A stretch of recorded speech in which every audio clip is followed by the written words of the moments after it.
우리나라 경제가 둔화하고 있다는 정부의 공식 진단이 나왔습니다. 고물가에 수출 부진, 거의 모든 분야의 성적표가 좋지 않은 상황.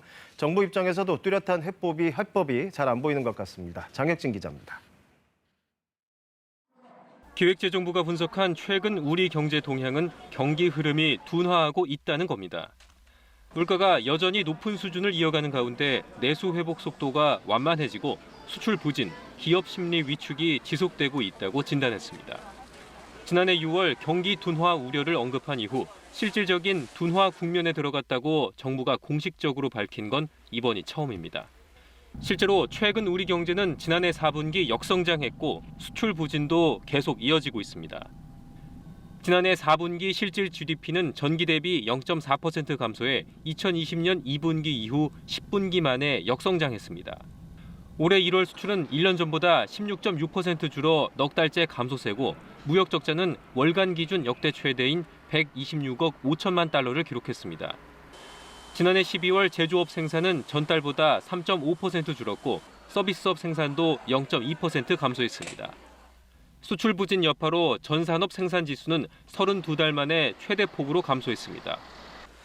반면 1월 소비자 물가는 전기요금 인상 등으로 1년 전보다 5.2% 올라 전달보다 상승폭을 키웠습니다.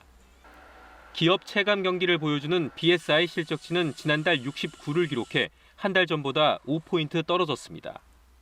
정부는 확고한 물가 안정과 민생 부담 완화 기조하에 수출 투자 활력을 높이겠다고 밝혔습니다. KBS 뉴스 장혁진입니다. 앞서 보신 것처럼 미국의 경기 침체 우려가 커지면서 우리 증시와 외환 시장도 민감하게 반응했습니다. 일부에서는 우리도 내년에 1%대 저성장 국면에 진입하는 만큼 한국은행이 더 이상 기준금리를 올리기는 쉽지 않을 거라는 전망도 나옵니다. 보도에 정재우 기자입니다. 미국 연방준비제도가 경제 성장률 전망치를 낮추면서도 금리를 더 올릴 거라고 밝히면서 우리 증시는 하락 출발했습니다. 여기에 예상보다 부진한 중국의 소비지표 발표까지 겹쳤고 이후 내리막을 탄 코스피는 지난달 4일 이후 가장 낮은 수준의 거래를 마쳤습니다. 특히 해외 수출 비중이 큰 반도체와 자동차 등의 업종이 일제히 약세를 보였습니다.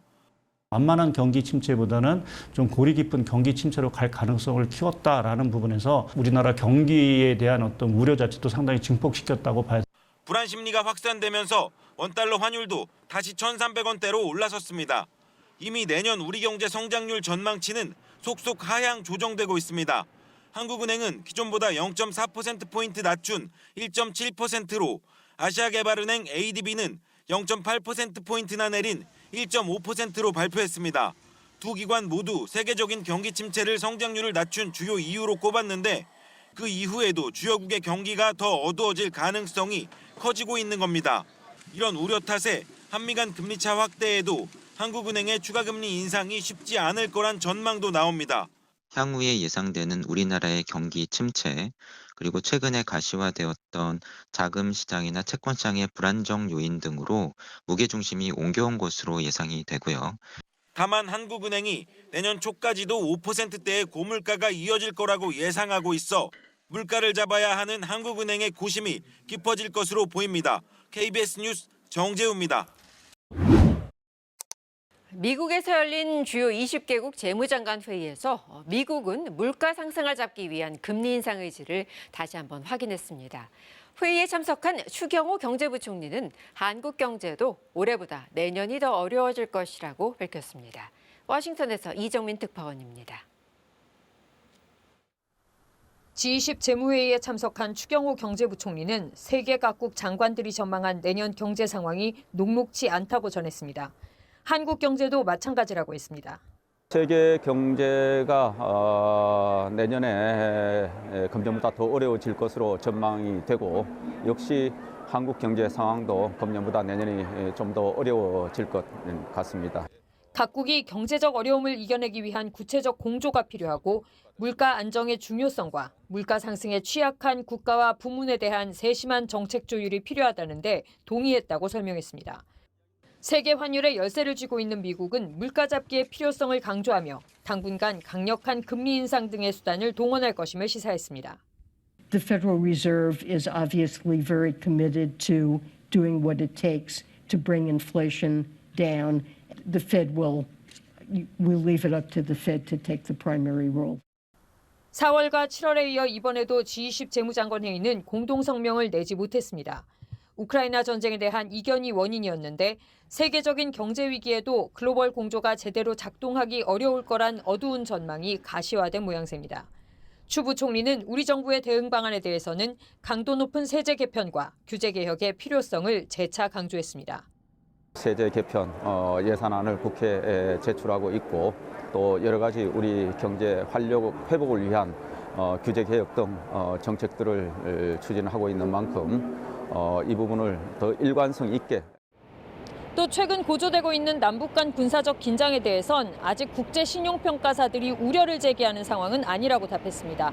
워싱턴에서 KBS 뉴스 이정민입니다. 인플레이션 우려와 미국의 긴축 조짐 등으로 달러화가 강세를 띠면서 원달러 환율이 종가 기준으로 15개월 만에 최고치를 기록했습니다. 국제 원자재 가격 상승에다 이처럼 환율까지 급등하면서 수입 물가도 영향을 받을 수밖에 없는 상황이 됐는데요. 향후 환율의 움직임과 그 여파를 임주영 기자가 짚어봤습니다. 연휴 전 마지막 거래일인 지난 8일. 미국 달러화에 대한 원화 환율은 1,194원 60전에 마감됐습니다. 지난해 7월 28일 이후 15개월 만에 최고치입니다. 눈여겨볼 건 원달러 환율의 상승 속도인데 최근 2주 동안 18원 넘게 급등했습니다. 또 환율이 지금 거의 1,200원까지 육박할 정도가 돼서 저희도 지금의 거시 흐름을 좀 아주 유의 있게 관찰하고 있다는 말.